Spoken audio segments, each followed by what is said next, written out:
কোটা ব্যবস্থা বাতিল করার পরে সরকারি নিয়োগ পরীক্ষা আবেদনও সফলতার হারে পিছিয়ে পড়েছেন দেশের নারী সমাজ। গত 5টি বিসিএস পরীক্ষার চূড়ান্ত ফল পর্যালোচনা করলে দেখা যায় কোটাযুক্ত বিসিএস এর তুলনায় কোটামুক্ত বিসিএস এ নারীরা পিছিয়ে 3.43% নেমে এসেছে। এমনকি একটি বিসিএস এ কোটা না থাকায় পুলিশের ক্যাডারে মাত্র 4 জন নারী অফিসার সুযোগ পেয়েছে।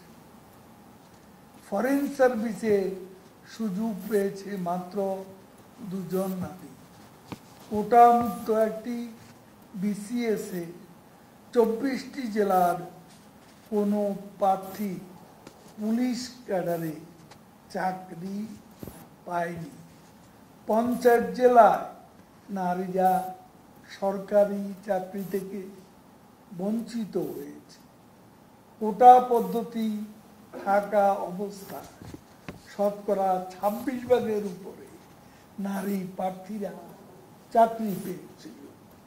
কোটা তুলে দেওয়ার পর এ হার শতকরা 19% নেমে এসেছে। উল্লেখ্য মুক্তিযোদ্ধা কোটা নিয়োগ নিয়েও যে সমস্ত তথ্য দেওয়া উচিত তা অবাস্তব এবং বিভ্রান্ত। পাবলিক সার্ভিস কমিশনের বিদ্যমান পদ্ধতিতে মেধা নিয়োগ হওয়ার কথা শতকরা 44%, কিন্তু বিভিন্ন কোটায় উপযুক্ত প্রার্থী না থাকায় শতকরা 66.2% মেধাভিত্তিক নিয়োগ প্রদান করা হচ্ছে। বিভিন্ন কোটায় যারা চাকরিতে নিয়োগ পেয়েছে তারাও পাবলিক সার্ভিস কমিশনের একই মানদণ্ড অর্থাৎ একই প্রিলিমিনারি প্রশ্ন লিখিত পরীক্ষা দিয়ে সমান যোগ্যতার ভিত্তিতে উত্তীর্ণ হয়েছে। কোটা পদ্ধতি বাতিল সবচেয়ে ক্ষতিগ্রস্ত হয়েছে দেশের ক্ষুদ্র নিগোষ্ঠীর প্রার্থীরা। পাবলিক সার্ভিস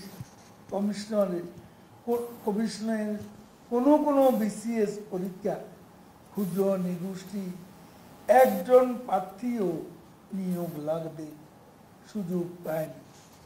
কোটা মানে বৈষম্য, বরং বৈষম্য নিরসনের জন্য কোটা প্রয়োজন হয়ে দাঁড়ায়।